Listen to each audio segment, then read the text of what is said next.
ஜெய் வராகி, ஜெய் ஜெய் வராகி. என் செல்ல குழந்தை, உனக்காக உன்னை சுற்றியும் உன் வீட்டை சுற்றியும் இந்த வராகி அம்மா சுற்றி சுற்றி வந்து கண்காணித்து கொண்டுதானே இருக்கிறேன். அப்படி நேற்றிரவு உனக்காக உன் வீட்டிற்கருகே உன்னை சுற்றி வலம் வரும்போது நான் ஒரு தீய சக்தியை உன் வீட்டிற்கருகில் கண்டேன். அது உன் வீட்டை சுற்றி சுற்றி நடமாடி கொண்டிருக்கிறது. என்ன சொல்லியது தெரியுமா?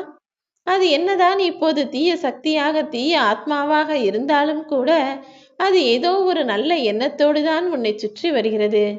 ஆம் என் செல்லமே, அது வேறு யாருமல்ல, உனக்கு நெருங்கிய உறவாக இருந்து சில காலத்திற்கு முன்னால் இந்த உலகை விட்டு பிரிந்த சக்திதான் அது. அது வாழும்போது எந்த நல்லதும் செய்யாமல் பல கெட்ட விஷயங்களை உனக்கு எதிராக செய்து விட்டிருக்கிறார். அதனால்தான் மன வருத்தத்தோடும் வேதனையோடும் உன்னை சுற்றி வந்து தான் செய்த தவறுக்கு உன்னிடம் மன்னிப்பு கேட்டு உனக்கான நல்லதை உன் வாழ்வில் செய்து கொடுத்து விட வேண்டுமென துடிப்பாய் துடித்து கொண்டிருக்கிறது அந்த தீய சக்தி. இருந்தாலும் இந்த உலகை விட்டு பிரிந்த ஆத்மாக்கள் யாரும் என்னுடைய பிள்ளைகள் அருகில் வரக்கூடாது என்பதால் தான் அதை தீய சக்தி என நான் சொல்கிறேன். உலகை விட்டு பிரிந்து போனால் அவரவர்களுக்குரிய இடத்தில் போய் சென்று சேர வேண்டியதுதானே. என் அன்பு குழந்தையான உனக்கு நல்லது செய்ய நான் இருக்கிறேன். எந்த ஆத்மாவும் நல்லதோ கெட்டதோ அது மனிதர்களுக்கு அருகில் வருக வேண்டிய அவசியமே இல்லையே. உனக்கான நல்லதையும் கெட்டதையும் பார்த்து கெட்டதை உன் வாழ்வில் இருந்து விலக்கி உனக்கு நல்லது செய்ய இந்த வராகி நான் இருக்கும்போது யார் வந்து உனக்கு என்ன செய்துவிட முடியும்? அதனால்தான் அந்த சக்தியை உன் வீட்டிற்கு அருகிலிருந்து நான் துரத்தி அனுப்பிவிட்டேன். நீ நேர்மையாக இருந்ததால் பல பிரச்சனைகளை இதுவரை சந்தித்திருக்கிறாய். ஆனால் கவலை கொள்ள வேண்டாம். இந்த ஆத்மா போலதான் உன் வாழ்விலும் நீ சந்திக்கக்கூடிய பிரச்சனைகள் சில காலம்தான் உனக்கு தவறாய் தெரியும். மீண்டும் அதுவே உன் நேர்மையின் காரணமாக உன் முன்னால் தோற்று போய் உனக்கு நல்லதை செய்துவிட்டு போய்விடும் என் செல்லமே.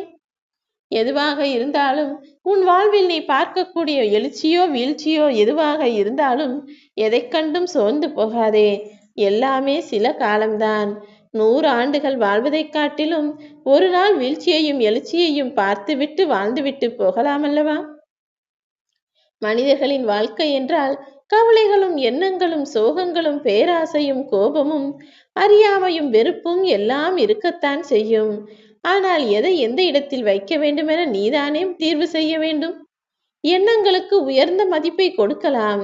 ஆனால் அந்த எண்ணங்களில் கவலைகளையோ சோகங்களையோ பேராசையோ கோபத்தையோ வைக்கக்கூடாது. அறியாமையும் வெறுப்பையும் உதறி தள்ளிவிட்டு அன்பையும் பாசத்தையும் நம்பிக்கையும் உன் எண்ணத்தில் வைத்துக்கொள்.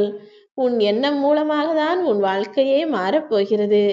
உனக்கு தேவையில்லாததை விலக்கி வாங்கக்கூடிய நீ உன் பணத்தை நீயே திருடுவது போல்தானே. செல்வம் எதற்காக கஷ்டப்பட்டு சேர்க்கிறாய்? நல்லது செய்து நல்வாழ்க்கையை வாழ வேண்டுமென. அப்படியானால் அவசியத்திற்கு வேண்டியதை முதலில் வாங்க பழகு. அதை விட்டுவிட்டு ஆசைக்கும் ஆடம்பரத்திற்கும் வீட்டில் பொருட்களை வாங்கி உன் பழத்தை உன் செல்வத்தை நீயே வீணாக்காதே என் செல்லமே. நீண்ட நாள் வாழ வேண்டும் என நிறைய மனிதர்கள் நினைக்கிறார்கள். ஆனால் நன்றாக நல்ல சந்தோஷமான வாழ்க்கையை செல்வ வளத்தோடும் சிறப்பான ஆரோக்கியத்தோடும் வாழ வேண்டும் என நினைப்பவர்கள் மிகவும் சிலராக தான் இருக்கிறார்கள். நீ என்ன யோசிக்கிறாய்? நீண்ட காலம் வாழ வேண்டும் என்றா, அல்ல நல்ல ஆரோக்கியத்தோடு சந்தோஷமான வாழ்க்கையை வாழ வேண்டும் என்றா? எனது அன்பு பிள்ளையே, எந்த விஷயத்தை செய்தாலும் யோசித்து செய்ய பழகு. அதிகமான அன்பை விட அதிகமான புரிதல் தான் எல்லா உறவுகளுக்கும் அவசியம். ஒரு 2 மனிதர்கள் இருக்கிறார்கள் என்றால் அவர்களுக்குள் அன்பு அதிகமாக இருந்தால் எப்போது வேண்டுமானாலும் பிரச்சனை வந்துவிடும். ஏனெனில் அவர்களுக்குள் ஒருவர் மேல் ஒருவர் யார் கொண்ட அன்பு பெரிது, யார் யாரை சரியாக கவனித்துக் கொள்ளவில்லை, யார் யாரை மதிக்கவில்லை என்ற பிரச்சனை சீக்கிரம் வந்துவிடும். ஆனால் அதற்கு பதிலாக இரு உறவுகளுக்குள் இருக்கக்கூடிய ஆழமான புரிதல் என்பது அந்த உறவை நீண்ட காலம் நிம்மதியாய் வாழ வைக்கும். நீயும் மற்ற உறவுகளுக்கு அன்பை கொடுப்பதை காட்டிலும் புரிதலை கொடுத்து புரிந்து வாழ பழகு. இந்த உலகில் வாழ எல்லா கூடிய மனிதர்களிடமிருந்தும் நீ கற்றுக்கொள்வதற்கு நிறைய விஷயங்கள் இருக்கும். எல்லா மனிதர்களிடமிருந்தும் ஏதாவது ஒரு நல்ல விஷயத்தை கற்றுக்கொள்ள வேண்டுமே தவிர யார் வாழ்க்கையை பார்த்து நீ வாழ நினைக்காதே என் செல்லமே. ஏனெனில் மனிதர்கள் என்றாலே அவர்களுக்குள் நல்லதும் கெட்டதும் இருக்கும். அவர்களை அப்படியே நீ பின்பற்ற ஆரம்பித்தால் அவர்கள் செய்யும் தவறையும் சேர்த்தல்லவா நீ செய்ய வேண்டியதாக இருக்கும். அதனால்தான் நல்லதை மட்டும் எடுத்துக்கொண்டு கெட்டதை அவர்களிடமே விட்டுவிடு என சொல்கிறேன். உனக்கு விதிக்கப்பட்ட வாழ்க்கை எதுவோ, உனக்கு என்ன கொடுக்க வேண்டும் என நான் கொடுத்திருக்கிறேனோ அதை கொண்டு சந்தோஷமாய் உன் வாழ்க்கையை நீ வாழ ஆரம்பித்தால் இன்பத்திலும் துன்பத்திலும் கூட நீ உன் வாழ்க்கையை சந்தோஷமாய் வாழ்வாய். உன்னுடைய வீரம் மட்டும்தான் உன்னை காப்பாற்றும். ஆனால் உன்னுடைய தர்மம் என்பது உன் தலைமுறையையே காப்பாற்றக்கூடிய விஷயம் அல்லவா? எல்லாருக்கும் தான தர்மம் செய்யக்கூடிய நல்ல பிள்ளையாக இருக்க பழகு. உன்னை ஏமாற்றியவர்கள் யாராக இருந்தாலும் அதற்குரிய தண்டனையை நான் அவர்களுக்கு கொடுத்தே தீருவேன். இந்த உலகில் சரியாய் இருப்பவன் நிச்சயம் சங்கடத்தை அனுபவிப்பான். ஆனால் நரியாய் இருப்பவன் நிச்சயம் சந்தோஷத்தை அனுபவிப்பான் என்றுதானே இந்த உலக சூழ்நிலையே மாறிவிட்டது. நரி போல வேஷம் போட்டு நரி போல நடந்து கொண்டு நடித்து கொண்டு இருப்பவர்கள் நிம்மதியாய் சந்தோஷமாய் வாழ்கிறார்கள். ஆனால் நான் எல்லாருக்கும் உண்மையாய் நேர்மையாய் நியாயமாய் இருப்பேன் என நினைப்பவர்கள் சரியாய் வாழ முடியாமல் சங்கடத்தோடு வாழ்ந்து கொண்டிருக்கிறார்கள். எனது அன்பு குழந்தையே, நீ சுகமாக வாழக்கூடிய காலம் மிக அருகில் நெருங்கி விட்டது. துக்கமோ துயரமோ சந்தோஷமோ இன்பமோ எதுவாக இருந்தாலும் எல்லாவற்றையும் ஏற்றுக்கொண்டு வாழ பழகு.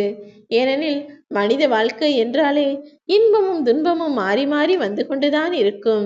எதிர்மறையான சூழ்நிலையில் உனக்கு பிடிக்காத விஷயங்களே நடந்தாலும் கூட நேர்மறையாக நல்லது நடக்கும் என நம்பிக்கையோடு வாழ பழகு.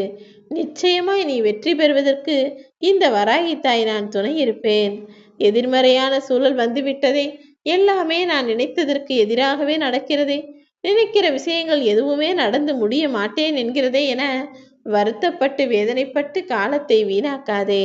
நீ ஆசைப்பட்டபடி உனக்கான அழகிய வாழ்க்கையை நான் அமைத்து கொடுப்பேன். அதற்கு குறுக்கீடாக எந்த தீய சக்தி வந்தாலும் சரி, எந்த ஆத்மா உன்னை சுற்றி அலைந்தாலும் சரி, நான் விட்டுவிட மாட்டேன். நிச்சயம் உனக்கு துணையாய் பாதுகாப்பு கவசமாய் நான் இருந்து நீ எதிர்பார்த்தபடி அற்புதமான வாழ்க்கையை அழகாய் உன்னை வாழ வைப்பேன். சில காலங்கள் கழித்து உன் வாழ்க்கையை நீ திரும்பி பார்க்கும்போது அப்போது நீ யோசிப்பாய், எவ்வளவு கஷ்டங்களை நாம் கடந்து வந்திருக்கிறோம். ஆனால் அத்தனை வலியும் வேதனையும் சேர்ந்துதானே இப்போது நமக்கு தைரியத்தையும் நம்பிக்கையும் கொடுத்திருக்கிறது என. உன் வார்த்தைகளை விட உன் அமைதிதான் உனக்கு அதிக மதிப்பை பெற்று தரப்போகிறது. எப்போதும் எல்லா உயிர்களிடத்திலும் அமைதியாய் இருக்க பழகு. எல்லா உயிர்களிடமும் அன்பை கொடுக்கலாம். ஆனால் மனிதர்களிடம் மட்டும் கொஞ்சம் எச்சரிக்கையாக இருக்க வேண்டும். ஏனெனில் மனிதன் எப்போது எப்படி மாறுவான், எப்படி வீழ்வான், எப்போது தள்ளிவிடுவான் என சொல்ல முடியாதல்லவா?